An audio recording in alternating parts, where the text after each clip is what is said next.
புத்தாடை உடுத்தி புதுப்பானையில் பொங்கலிட்டு தைத்திருநாளை மக்கள் கொண்டாடி வருகின்றனர். கூடுதல் விவரங்களுடன் இணைகிறார் செய்தியாளர் ஜெயக்குமார். பொங்கல் கொண்டாட்டங்கள் குறித்த முழு விவரங்கள்.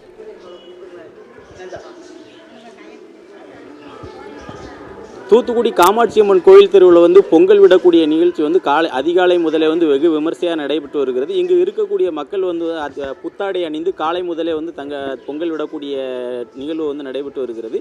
இந்த காமாட்சி அம்மன் கோயில் தெரு மட்டுமல்லாமல் தூத்துக்குடி முழுவதுமே எல்லா வீடுகளுக்கு முன்பும் வண்ண வண்ண கோலங்களை இட்டு புது பானையில் புத்தரிசியில் பொங்கலிடக்கூடிய நிகழ்ச்சியை காலையிலே துவங்கியிருக்கிறார்கள். காய்கறிகளை சூரிய பகவானுக்கு படைத்தும் சூரியன் வருவதற்கு முன்பு பொங்கல் வைத்து பொங்கலையும் சூரிய பகவானுக்கு படைத்து வழிபட்டால் இந்த ஆண்டு சிறப்பாக இருக்கும் என்பது மக்களின் ஐதீகம். அது மட்டுமல்லாமல் விவசாயம் சிறக்கும், செல்வ செழிப்போடு இருக்கலாம் என்பது ஐதீகம். இதனால் காலை முதலே மக்கள் காலை 4 மணி முதலே குளித்து புத்தாடை அணிந்து தங்களது வீடுகளின் முன்பு வண்ண வண்ண கோலங்கள் இட்டு கோலத்தின் மீது அடுப்பு கூட்டி புதிய பானையில் புத்தரிசி இட்டு பொங்கலிடக்கூடிய நிகழ்வு செய்து வருகிறார்கள். இந்த பொங்கல் விடக்கூடிய நிகழ்வில் சிறுவர்கள் முதல் பெரியவர்கள் வரை ஆர்வமாக ஈடுபட்டு வருகிறார்கள். இந்த பொங்கல் விடுவதற்கு பானையில் ஓலை மட்டுமல்லாமல் பருத்தி குச்சிகள் போன்றவை வைத்து எரித்து பொங்கல் விடக்கூடிய நிகழ்வு நடைபெற்று வருகிறது. இது சம்பந்தமாக இங்கே பொங்கல் விட்டு கொண்டு இருக்கக்கூடிய நம்ம இப்போ மக்கள்கிட்ட கேட்கலாம். வணக்கம், இங்கே காலையிலே பொங்கல் விட்டுட்டு இருக்கீங்க, எப்படி இருக்குது நிகழ்வு? இந்த பொங்கல் எங்களுக்கு நல்ல சிறப்பாக போயிட்டுருக்கு. நாங்கள் நைட்டு கலர் பொடி வச்சு கோலம்லாம் போட்டு முடித்தோம். அதே மாதிரி இப்போ மார்னிங் 5 மணிக்கு சூரிய பகவானுக்கு பொங்கல் வைக்க ஆரம்பிச்சிட்டோம்.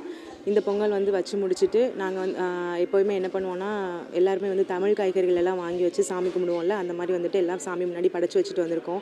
ஸோ இதை முடிச்சுட்டு அங்கே போய் சாமி கும்பிட்டு அதுக்கப்புறம் அதை எடுத்து சமைச்சு சாப்பிட்ற மாதிரி நாங்கள் எப்போயுமே இருக்கோம். இங்கே காமாட்சி அம்மன் கோயில் தெருவில் இருக்கும். ஸோ அம்மனுக்காக நாங்கள் சாயங்காலம் சக்கரை பொங்கல் வைப்போம். இது ரொம்ப விசேஷம். அதாவது ரொம்ப வருஷமாக இதை ஃபாலோ பண்ணிகிட்ருக்கோம். மற்ற இடத்துலலாம் மார்னிங்கே வச்சுருவாங்கன்னு சொல்லுவாங்க. இந்த பொங்கலோடய சேர்த்து நாங்கள் சாயங்காலம் வச்சுட்டு சாமி கும்பிட்டுட்டு தான் எடுத்து அந்த பிரசாதத்தை சாப்பிடுவோம். இது ரொம்ப ரொம்ப காலமாக ஃபாலோ பண்ணிட்டு இருக்கிற ஒரு விஷயம். அதே மாதிரி வெளியூருக்கு போகிறவங்க எல்லாருமே இந்த பொங்கலுக்கு இதை ஜாயின் பண்ணிடுவாங்க. ஸோ இந்த தெருவில் ஜேன்னு இருக்கும் பொங்கல் அப்போ அப்படின்னா ஒரு வீடு கூட பாக்கி இல்லாமல் எல்லா இடத்துலையும் பொங்கல் வைப்பாங்க. ஸோ அதுதான் ரொம்ப ஜாலியான விஷயம். அப்போ நைட்டு கிட்ஸ் எல்லாம் விளையாடுறது. ஸோ அதே மாதிரி இன்றைக்கி இது நேற்றுலேருந்து எங்களுக்கு நல்லபடியாக போச்சு. இன்றைக்கும் நல்லபடியாக போகணும். அதே மாதிரி இந்த பொங்கல் எல்லாருக்குமே சிறப்பாக அமையணும் அப்படின்றது நான் வேண்டிக்கிறேன். எல்லாருக்குமே தைப்பொங்கல் வாழ்த்துக்கள். தேங்க்யூ. இந்த காமாட்சி அம்மன் கோவில் தெருவை பொறுத்த வரைக்கும் மக்கள் காலை முதலே பொங்கல் கொண்டாடி வந்தாலும் இவர்கள் காலை மாலை விளையாட்டு போட்டிகள் என சிறப்பாகவே கொண்டாடப்பட்டு வருகிறது. தூத்துக்குடியில் இந்த தெருவில் மட்டும் அனைத்து வீடுகளின் முன்பும் பொங்கல் வைக்கக்கூடிய நிகழ்வு நடைபெற்று வருகிறது. இன்னொரு குடும்பத்தில் இப்போ அந்த பொங்கல் வச்சுட்டு இருக்காங்க, அவங்ககிட்ட கேட்கலாம். அக்கா வணக்கம். இந்த பொங்கல் வச்சுட்டு இருக்கீங்க, எப்படி இருக்குது? நாங்கள் சென்னையிலேருந்து வந்திருக்கோம். சிட்டி சைடு எல்லாம் வீட்டுக்குள்ளே வைப்பாங்க.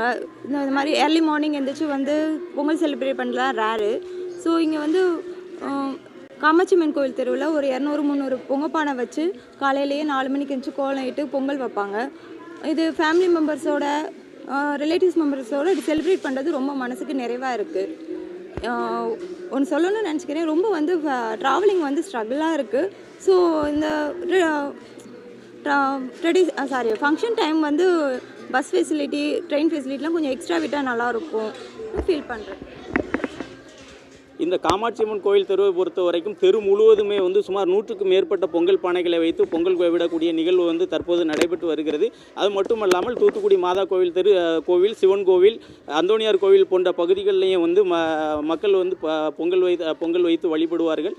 இந்த ஆண்டு அனைவருக்குமே சிறப்பான ஆண்டாக அமைய வேண்டும் என்பதுதான் அனைவரின் வேண்டுகோளாக இருக்கிறது. இந்த பொங்கல் எல்லோருக்கும் சிறப்பாக அமைய வேண்டும் என்பதற்காக இந்த தெரு முழுவதுமே மக்கள் காலை முதலே கொண்டாடி வருகிறார்கள். மாலை விளையாட்டு போட்டியுடன் இந்த பொங்கல் விழா தற்போது நிறைவடைய இருக்கிறது. தகவல்களுக்கு நன்றி ஜெயக்குமார். உடனுக்குடன் செய்திகளை தெரிந்து கொள்ள சன் நியூஸ் பெல் ஐகானை கிளிக் பண்ணுங்க.